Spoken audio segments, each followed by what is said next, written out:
Hey everybody, welcome back to the Gamers Vault, and I'm your host James, aka Outbreak Survivor. And today on the Gamers Vault, we are talking about a Raspberry Pi. No, we're not. Not going to the Raspberry Pi. Today we're doing something a little differently. We're going to be talking about this. The Pine64. I'm sorry if I'm looking at the monitor. I wanted to make sure you guys have it in photo frame. The Pine64. And basically it's a little bit bigger than the Raspberry Pi. It does have a lot of cool features, unlike the Pi itself, and it's got few software, which is a shame, for the backing of this product here, because it really is a good product. So in this video, we're gonna check a look at it, physical, everything, hardware, everything. We're gonna go into it, and we're gonna compare it to the Pi. And then we're going to install one of the operating systems that I was looking into. One of my favorite ones on the Pi, on the Pine itself. It's called Remix OS, and I'm going to be every link that I'm going to be mentioning will be on the bottom of this page. And you guys can check it out yourself because definitely it's great. I also want to go ahead and give a thanks to the Pine64 team. They actually sent me this to review. And I want to thank you guys from the bottom of my heart for giving me the opportunity to review your product on my channel. So, and yeah, you know what? Let's get started.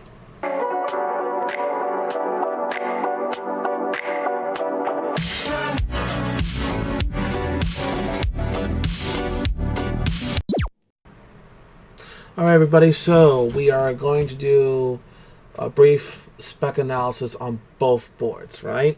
So here's our Pine. And here's our Raspberry Pi. Now, outright, let's just get it out of the way now. The Pine is definitely bigger as a form factor. Form factor is kind of big. This is a $19 board. This is the 1 gigabyte Pine. They do make higher end boards, the 2 gigabytes. That goes for like $29 and stuff like that. But this is a $19 board. Over here is on the Pi. As you already know, I think it goes between $30 to $35. Smaller form factor. Very small. Let's also take a look at the USB ports. This one on the Pine has 2 USB ports versus the 4 USB ports you get with the Raspberry Pi. They both have network cards. This one's on the other side though. So this is a network card here, network card here. They go 10, 100, 1000. They both have it.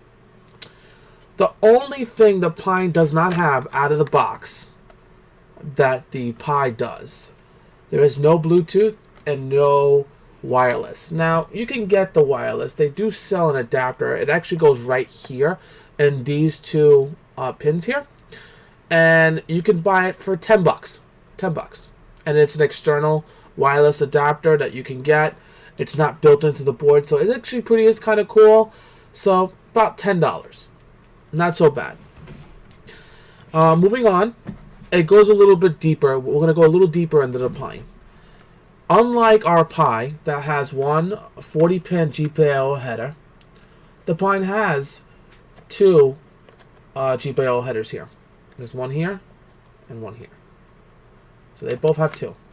The processors on them are 1.2 gigahertz. This is a Pine A64. It has its own. It's the ARM Cortex chip. It has a 64-bit processor. It can both process on this board 64-bit and 32-bit. So that's pretty cool. Then on the graphics for this board, it's a dual Core Mali 400 megabits, 400 MP2 graphics card.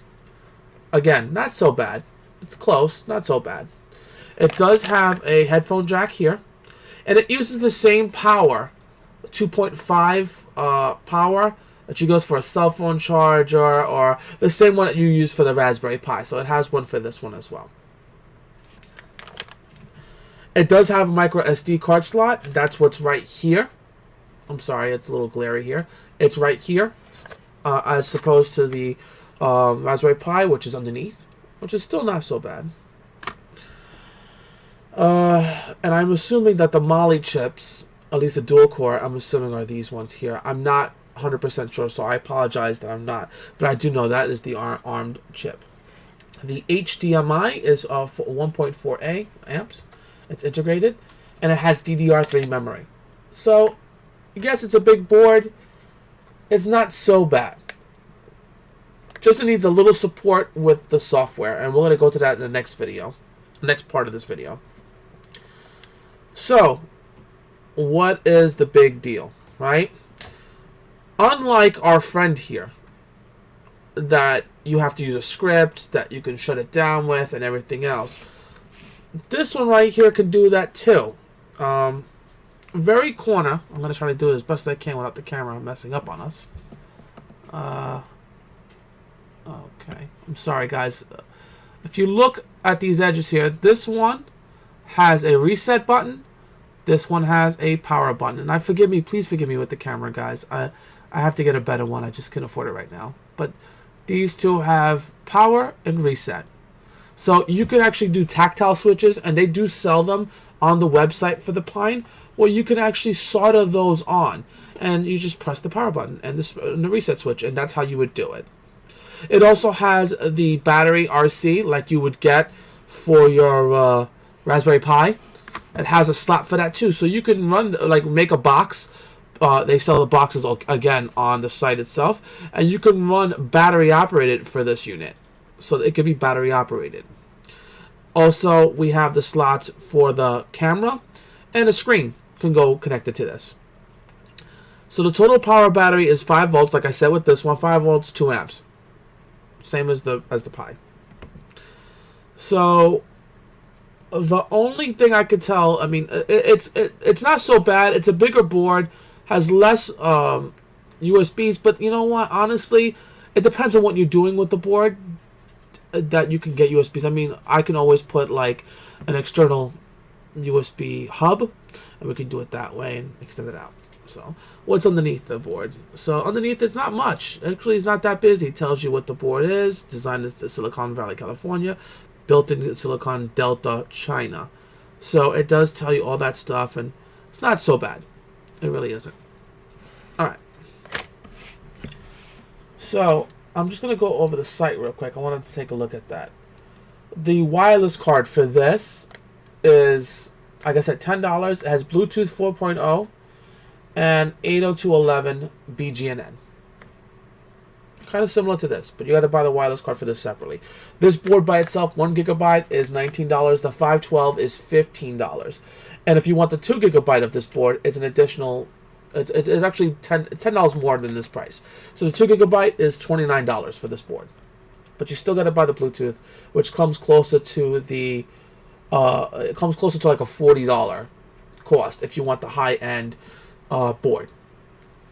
Whereas this one, everything comes built into it. There's pros and cons though. If you see from the picture, I'm going to try to get a picture and post it here. You'll notice that it has a wireless wire that you could do a lot of ideas with. So this board, while big, it has ideas. So just keep that in mind. Now, I could get into this real quick. I'll tell you what it has and what it doesn't have. It's a 3.5 millimeter jack, which is this one has one as well. It has the 40-pin header, as you already know, 40-pin header. These didn't come with it. These didn't come with it. I bought these separately. These are like heat sinks, which everyone recommends to get for such a small board because it does heat up. Has a Cortex chip, same as the Pine itself. It's a quad core. This one's 4 cores. It's quad core, whatever. Same thing. They do have the same Mali video graphics card. I know that much for a fact. The Bluetooth on here is 4.1, and I believe I said, yeah, this one's 4.0. Not a lot difference on that. The major thing that really helps this board is the 4 USB ports itself and software support. This one has more software support because the Raspberry Pi is more into the industry than our board here. This one does not much software support. Sad, but true. This one has more. This one has less. The RAM. The RAM on here says it's 1 gigabyte, same as this one, but it's DDR2 RAM. This is running on DDR3. Is there a big difference? No, not really. I mean, if you're really into that, maybe. No. Not really. So let's go ahead and put an operating system on this. We're going to use the Remix OS operating system. We're going to try it out on a 64. I'm going to show you real quick. My 64 SD card chip. I'm going to put it in here. And also, by the way, just to put it in, I'm going to show you. It just slides in. You push it in, push it out. Boom, boom. You can even hear it click. See? Very easy. So let's put an operating system on our board here. And let's load it up. Let's check it out. I mean, I'm really excited. So I'll be right back.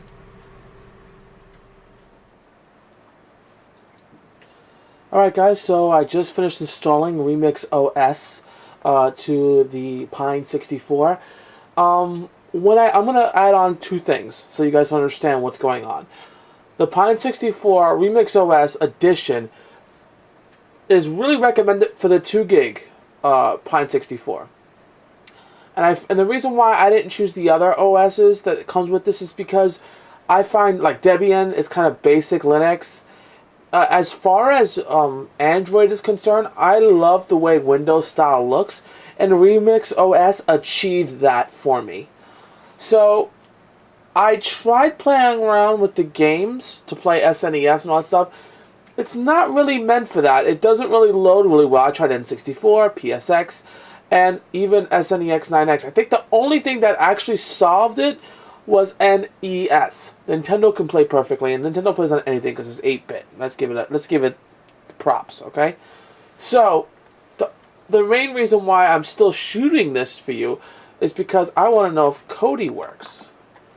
Now I want to add on. It's the Remix OS still says you can run the Remix OS operating system on the Pine64 on the 1 gigabit version, which is what I'm using now, but it's going to run extremely laggy. And as you can see, I went ahead and I clicked on to open it. There we go. So Kodi's going to open now. Let's see if Kodi maintains.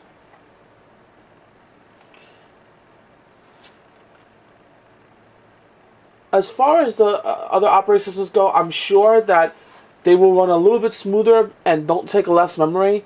But look, even on this operating system here, everything's going to take a time. It's going to take its toll.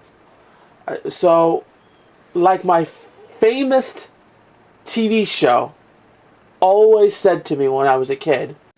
How perceptive of you, Al. Well, I could spend long, boring hours whittling away with an eensy-weensy carving knife like you.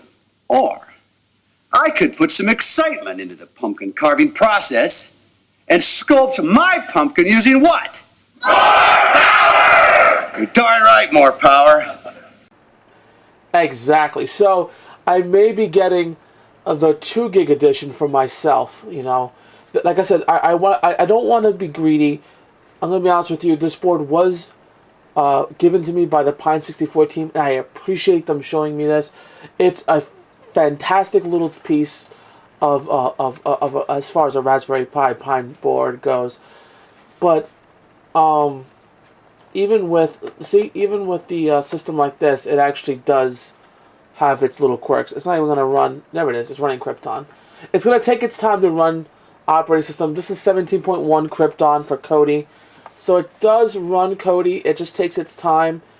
A little glitchy, but it's not that bad. You know, I believe that I'm not going to install anything here because I don't want my channel to get kicked off because of Kodi with the add-ons. But just to give you an idea, see, it actually works really well. I wonder if I can. Let me see here. Kodi usually shows us. Let me see, system information. Here we go. So, 240 megabits free on the. By the way, I'm using a 64 gig SD card. The CPU usage is around 31%. The memory usage is at 65%. So it's not so bad. As far as it goes, it's not a bad board overall. If you're going to use this board, the 1 gigabyte, use it only to run Kodi.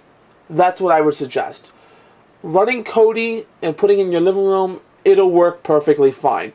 As far as running retro games and stuff is concerned, unless someone can develop something like a RetroPie, even though I know RetroArch is still the same as in RetroPie, for, you know, RetroArch can be run on the Android operating system, thus it can run on Remix OS. I would recommend like a RetroPie kind of, because it really runs low on that back end. Either way, total memory is 1 gigabyte. It's using most of that. It's saying that it's pretty much most of it's free. There's the Mali 400 MP2. It's running at 1920 by 1080 at 60 megahertz per second. I mean 60 megahertz. Wow. I'm just like really messing up my words today. I apologize, guys. Overall, the board is pretty nice. I really do like it. I think that they came out, and for $19, guys, it's not that bad overall. There you go. It does go online too. I was playing with it earlier. It does go online, but like Cody, it takes about a minute. It goes to a black screen and then goes online. Let's go play a quick video so you guys can see it. We'll do it from YouTube, you know. By the way, I'm controlling this Pine with my Logitech K400R, which is a keyboard and touchpad sensitive. So there you go. When you do load into your YouTube, it's going to show that 1, Chrome is out of date because you're using an Android to run everything, and 2, it's going to look like a mobile YouTube because this particular version of Android thinks that it's a cell phone, like anything else, you know. Let's go ahead and play a video. Let's go to my channel.